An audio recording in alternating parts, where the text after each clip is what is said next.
Saya sih cuma pengen tanya, Jokowi ada terlibat BLBI? Enggak. Ada terlibat seperti Senturi? Enggak. Ada menjual Indosat? Enggak. Wah, apa sih yang dijual oleh Jokowi?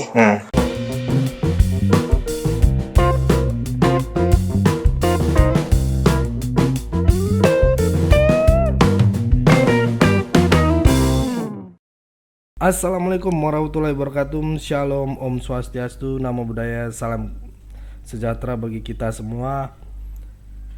Ya, kembali lagi dengan saya di sini Leonardo Sirait di channel kesayangan kita ini, Sirait Media, Opini Bang Leo. Oke teman-teman, kali ini kita membahas hal yang sangat menarik untuk kita simak bersama-sama, di mana Ibu Irma Suryani kembali memberikan statement dan argumennya terkait dengan langkah-langkah yang terus dilakukan oleh para pembenci untuk menjatuhkan harkat dan martabat serta marwah dari Presiden ke-7 Republik Indonesia, Bapak Joko Widodo. Termasuk diantaranya mereka Ray Rangkuti, ya, orang yang mengatasnamakan aktivis 98, sama Bevitri dan juga orang-orang Dirtivot, ya, yang ini masih menyangkut OCC RP sebenarnya teman-teman, ya. Oke, tanpa berlama-lama, mari kita saksikan dulu video berikut ini. Ini terkait dengan pemberitaan yang hangat seperti yang masalah OCC RP. Itu oleh buzzer-buzzernya PDIP. Waduh, gorengan siapa tuh? Ada juga mengatasnamakan Nurani 98 atau apalah gitu loh Kak Irma. Jadi sejumlah orang yang mengaku aktivis 98, ya kan, melapor atau melaporkan Pak Jokowi ke KPK supaya KPK berinisiatif memeriksa Pak Jokowi atas nominasi yang dimunculkan oleh OCC RP itu. Orangnya itu lagi Kak Irma. Kuberila Badrun, Ray Rangkuti, Bivitri, Susanti, itu ya kan, yang seolah-olah mereka itu pahlawan dalam perjuangan reformasi 98. Mereka selalu mengklaim sebagai aktivis 98, seolah-olah aktivis 98 itu hanya mereka dan mereka berjasa sekali dalam proses reformasi. Padahal kan nggak seperti itu ya Kak Irmana. Padahal sebenarnya sasaran mereka adalah bagaimana menjatuhkan moral Pak Jokowi terus di hadapan publik. Komentar Kak Irma atas itu. Iya, saya mohon maaf, saya bukan aktivis 98 dan nggak mau ngaku-ngaku juga sebagai aktivis 98 ya. Nggak mau ngaku-ngaku. Saya anak bangsa yang punya keberpihakan kepada bangsa ini untuk tidak mau menjadi atau dijadikan agen asing untuk mengobrak-abrik bangsanya sendiri. Maka kemudian kemarin saya juga sempat juga meminta klarifikasi, ya, OCCRRV. Tolong dong kasih buktinya. Kan gitu. Ternyata mereka itu hanya sekedar meminta informasi dari publik, ya, terkait dengan siapa sih presiden terkorup gitu ya. Jadi seolah-olah seperti pendapat gitu ya. Minta pendapat lah. Nah, kan sama-sama kita tahu bahwa banyak sekali para pembenci Pak Jokowi ini yang memang aktif, sangat aktif di media sosial. Sementara yang mencintai Pak Jokowi ini nggak butuh juga pertanyaan apakah Pak Jokowi benar korup atau tidak, karena mereka percaya dengan Pak Jokowi. Sebagaimana yang disampaikan, saya selalu bicara Ali bin Abi Thalib. Nggak perlu kamu jelaskan tentang dirimu kepada siapapun, karena yang percaya kamu, dia nggak akan butuh itu.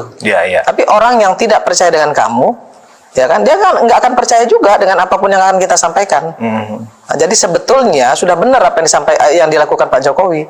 Ya silakan buktikan saja. Titik di situ. Nah, terkait dengan aktivis 98, saya ingin juga menyampaikan bahwa betul mereka ikut serta dalam proses penggulingan Soeharto. Kita juga nggak bisa menafikan itu. Tetapi harus diingat juga bahwa seluruh rakyat Indonesia loh ikut berjuang, melakukan perjuangan.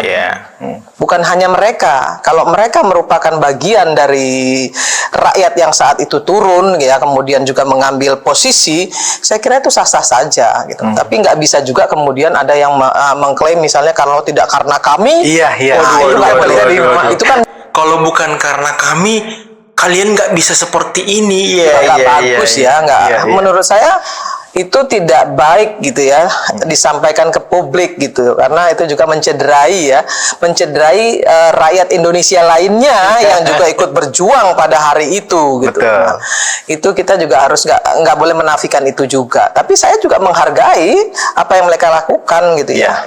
Kan di situ juga ada, saya juga punya banyak teman-teman saya kok di situ, ada Pius, ada yang lain juga ikut juga melakukan perjuangan itu gitu. Tapi nggak perlu juga lah ya kemudian tepuk dada siapa saya tuh nggak penting juga. Tepuk dada. Ya nggak penting juga. Kenapa? Karena reformasi ini juga sudah kebablasan loh. Jangan salah. Ada kebaikan dalam reformasi, tapi juga ada ketidakbaikan hasil dari reformasi. Plus minus. Sehingga membuat kita hari ini merasa boleh mencaci maki siapapun, menghujat siapapun, menuduh siapapun. Itu juga hasil dari reformasi kita kemarin. Dan jangan lupa itu juga, gitu ya. Jadi ada plusnya, ada minusnya. Nah, itulah yang harusnya kita evaluasi kembali sebagai anak bangsa. Gitu. Saya kira saya sebagai pribadi nggak mau tuh diatur-atur oleh asing, kemudian diperintah-perintah oleh asing. Bayangkan misalnya seorang Trump yang rasis, ya kan? Kemudian masyarakat Indonesia meminta Trump, ada orang-orang sebagian, misalnya ada oknum-oknum lah di Indonesia yang kemudian mengatakan bahwa Trump itu rasis dan harus diseret ke PBB karena beliau rasis gitu ya. Nah, apa rakyat Amerika peduli? Nggak peduli. Nggak mau, mereka didikte oleh negara lain. Nah, kenapa kok kita mau gitu? Nah, dan ini ada informasi teman-temannya dari Bapak Don Dasko ataupun Bapak Sufmi Dasko bahwa Pak Jokowi ini sudah mulai ada yang mulai berusaha untuk menggoyang-goyang Pak Jokowi dari pihak asing, teman-teman. Dan sepertinya ini sejalan dengan apa yang disampaikan oleh Ibu Irma sekarang ya. Pak Jokowi kan sudah sangat terbuka kepada KPK. Bahkan menantang KPK, silakan. Kalau saya dipanggil, saya akan datang. Kalau dari laporan-laporan sebentar, dari saya kira Pak Jokowi tidak menantang KPK ya. Pak Jokowi meminta KPK. Untuk meminta ya, bukan menantang. Silahkan. Gitu ya. Ya, beda ya, menantang dengan mempersilahkan KPK untuk mencari bukti. Pak Jokowi menyampaikan itu. Iya. Nah, sekarang saya ingin balik tanya juga, mereka punya bukti nggak sih? Sekarang saya tanya balik. Makanya waktu itu saya tanya, saya tidak ingin menyinggung presiden siapapun atau tidak mau menyinggung siapapun. Saya cuma pengen tanya, Jokowi ada terlibat BLBI? Enggak. Ada terlibat seperti Senturi? Enggak. Ada menjual Indosat? Enggak. Wah, apa sih yang dijual oleh Jokowi? Menjual Indosat, guys. Siapa tuh? Wow. Ya, bahkan Jokowi bisa mengambil kembali, mohon maaf, Freeport. Dan banyak lagi perusahaan-perusahaan besar yang tadinya mayoritas sahamnya di atas 70% kemudian dibalik oleh Pak Jokowi dan bahkan tidak diberi kesempatan lagi karena harusnya saham itu lebih besar, mayoritas harusnya ada di tangan Indonesia sehingga mereka kemudian nggak mendapatkan proyek lagi di Indonesia. Itu sebuah prestasi loh. Yang dijadikan dasar oleh Ray Rangkuti, salah satu yang mengaku aktivis 98 itu adalah berdasarkan LHKPN, Kak Irma, bahwa selama 10 tahun beliau menjabat sebagai pejabat publik, sebagai presiden, ada kenaikan di LHKPN itu sekitar 186% kekayaan Pak Jokowi. Itu kan tidak wajar katanya kan gitu. Masa kekayaan 10 tahun bisa naik sampai 186%. Seperti itu. Jokowi itu pengusaha loh, jangan salah juga. Ya kan? Iya. Ya, Ray juga harus tahu, gitu ya. Pak Jokowi itu juga pengusaha loh. Dia juga punya perusahaan, bukan sekedar presiden, gitu. Nah, terus yang kedua, coba deh lihat tuh kekayaannya Soeharto, lihat kekayaan presiden-presidennya Indonesia seluruhnya ya, di luar Soekarno tentunya gitu. Coba saya pengen tahu, coba Pak Bung Rey lihat apa enggak kan gitu ya? Ya sebanding nggak sih gitu? Harusnya kan itu yang dikedepankan oleh beliau gitu. Jangan cuma sekedar LHKPN. Orang saya pribadi dan semua teman-teman di DPR itu punya semuanya rata-rata punya usaha, rata-rata punya pekerjaan. Kasus Hasto yang juga adalah korupsi, ya kan? Mereka nggak pernah tuh komentarin sama sekali, nggak menganggap ini sebagai sesuatu yang juga pamali, tabu yang terjadi di sebuah posisi tinggi di partai politik. Ini kan sebuah diskriminasi di dalam membuat judgement kepada publik. Padahal mereka kan mengaku intelektual. Saya kira rakyat Indonesia udah pinter lah ya. Kalau memang KPK itu tidak independen dan Pak Jokowi bisa langsung intervensi, saya kira akan banyak sekali loh ya di 10 tahun pemerintahan Pak Jokowi itu yang masuk banyak ya toh. Termasuk juga, mohon maaf, Pak Hasto juga barangkali bisa masuk waktu kemarin-kemarin sebelumnya. Iya. Ya toh, kalau memang Pak Jokowi itu bisa melakukan itu. Nah, ternyata kan baru sekarang, baru di zaman pemerintahannya Pak Prabowo, kemudian Pak Hasto kemudian bisa bilang diambillah sama KPK seperti itu. Nah, kemudian pertanyaannya, kenapa nggak dari kemarin-kemarin Pak Jokowi melakukan itu? Kalau memang Pak Jokowi mau melakukan itu, kenapa baru sekarang kan gitu? Apa bedanya KPK dulu dengan yang KPK yang sekarang? Iya. Kalau betul-betul Pak Jokowi bisa intervensi, berarti Pak Jokowi salah dong selama 10 tahun mendiamkan melindungi Hasto kan begitu? Bener nggak sih? Iya benar. Dilindungi loh, kan gitu. Nah, setelah nggak jadi, baru kemudian masuk misalnya gitu kan? Nah, artinya kan selama ini dilindungi. Iya. Nah, sekarang nggak dilindungi kan itu sebenarnya. Kalau mau bicara clear loh ini. Iya. Kita harus bicara clear. Saya nggak mau ikut campur dalam urusan ini karena itu urusan KPK. Tapi bagi saya perlu menjawab argumentasi itu supaya clear juga nih ya publik. Gitu. Kebetulan saya kan juga punya punya satu akun lah ya yang judulnya Irma Suryani Bicara. Dan itu juga meluruskan berbagai hal. Ya bukan untuk membela siapapun, tapi saya cuma ingin menjaga persatuan dan kesatuan bangsa ini agar nggak diacak-acak dari dalam maupun dari luar. Itu fokus saya, Bang. Kalau menurut Kak Irma, kenapa ya orang-orang yang mengaku aktivis 98 ini kalau Jokowi dan keluarga itu ada indikasi korupsi, paling sibuk itu, ya kan, membangun narasi, ya kan, melaporkan ke KPK dan seterusnya. Tapi ketika ada kasus Hasto seperti ini, mereka seolah-olah menganggap itu bukan korupsi, itu malah kriminalisasi. Jadi ada semacam beda judgement itu karena faktor apa, Kak Irma, mereka ini?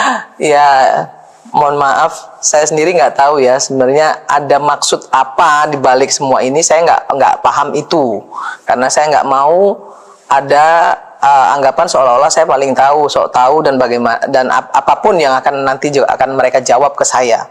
Yang saya ingin sampaikan hanya seperti ini. Kalau mereka aktivis, kalau mereka akademisi, bicara harus terukur. Ya.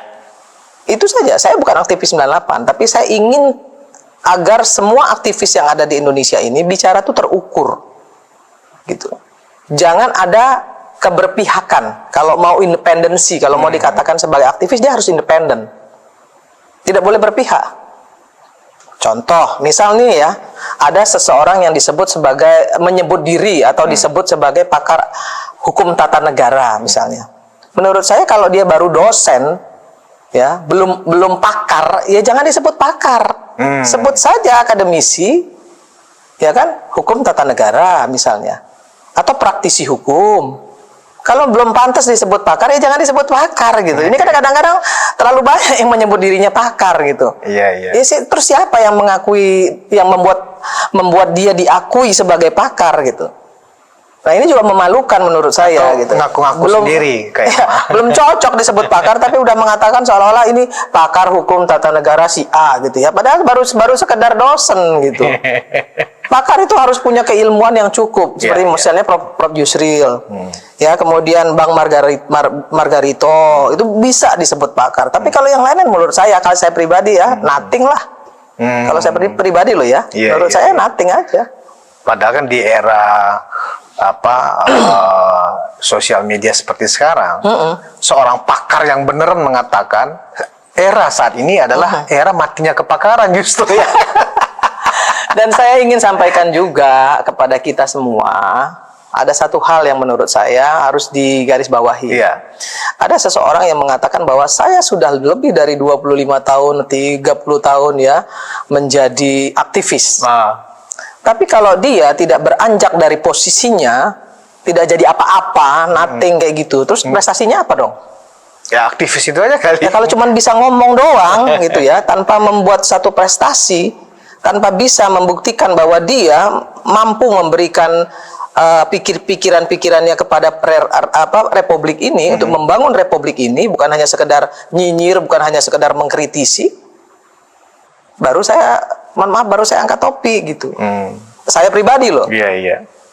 Jadi nggak bisa juga kita tepuk dada mengatakan tepuk dada siapa saya. Wah, saya adalah si ini, saya adalah si itu, saya sudah melakukan ini, saya sudah melakukan itu. Kan yang bisa menilai itu publik, Bang. Bukan diri sendiri ya, mengaku ya. Gitu. Itu memalukan gitu. Ya, publik yang menilai gitu. Jadi jangan kita terus ngomong bahwa wah, saya sudah berjasa, begana, begini, begono. Terus apa jasamu untuk bangsa dan negara ini? Yeah, kan yeah. gitu. Kalau Pak Jokowi ya, saya tidak mengatakan orang ini sempurna, enggak. Pasti banyak salahnya juga. Saya pernah mengatakan itu. Kenapa? Semua presiden akan bergantung kepada partai politik. Kita ini presidensialnya kan banci, Bang. Nggak bisa presiden itu ngambil keputusan sendiri, itu nggak bisa. Yeah. Masih tergantung dengan partai politik, masih tergantung sama parlemen. Dan parlemen tergantung kepada partai politik. Presiden tergantung dengan partai politik. Iya toh? Kalau kita mau benahi, menurut saya selalu bicara itu. Ya, kita benahi partai politik yang benar kan begitu? Ya, kita benahi partai politik, maka kemudian pemerintah ini akan benar. Ya. Kuncinya cuma di situ. Saya orang partai politik. Saya mengkritisi partai politik. Untuk apa? Nah, Nasdem didirikan untuk melakukan perubahan. Untuk apa Bang Surya mendirikan partai kalau nggak untuk melakukan perubahan? Kan itu omongan Ketua Umum saya, Bang Surya Paloh. Untuk melakukan perubahan. Agar menjadi satu partai modern. Kurang lebihnya, ayo kita perbaiki. Kan harusnya seperti itu. Jadi Kerma, atas laporan aktivis 98 ke KPK ini yang kemudian tidak digubris oleh KPK karena tidak memberikan data, fakta, bukti kan gitu ya. Itu sikap KPK menurut Kerma sudah benar ya? Udah benar dong. KPK itu melakukan satu aktivitas atau tindakan pasti harus didahului dengan 2 alat bukti. Minimal 2 alat bukti. Nah, KPK nggak punya bukti terus mau didorong-dorong harus ya nggak boleh juga. Berarti mereka yang memaksakan kehendak ini adalah orang-orang yang tidak demokratis, orang-orang yang tidak paham hukum. Bawa dong buktinya. Kalau buktinya cuma LHKPN, waduh, seluruh anggota DPR bisa masuk penjara tuh gara-gara itu. Iya dong. Berapa peningkatan pendapatannya? Loh, orang kita bisnis kok. Kita punya pendapatan selain menjadi anggota DPR. Kan seperti itu, Bang. Lah, Pak Jokowi itu pengusaha.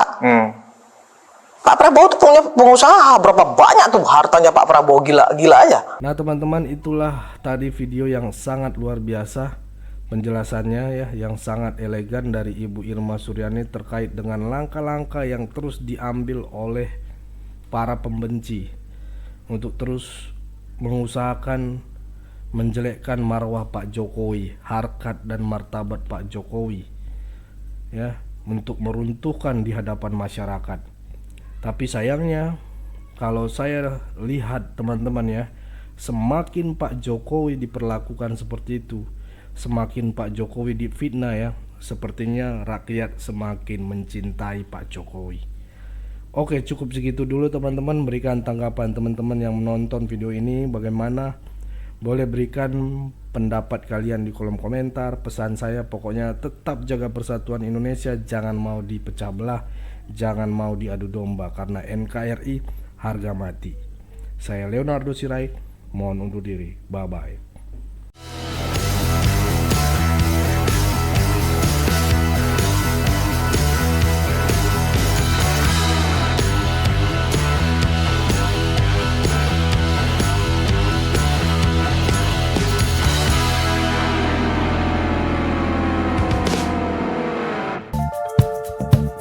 Kawan-kawan yang mau mendukung Sirait Media, boleh melalui rekening ini dan bisa melalui Kris Mobile Banking ini.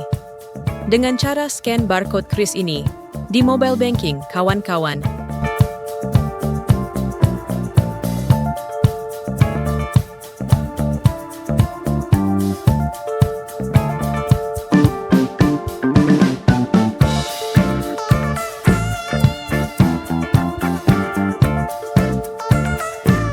Dan jangan lupa juga mendukung pelayanan di yayasan kami melalui rekening ini dan bisa melalui Kris Mobile Banking ini.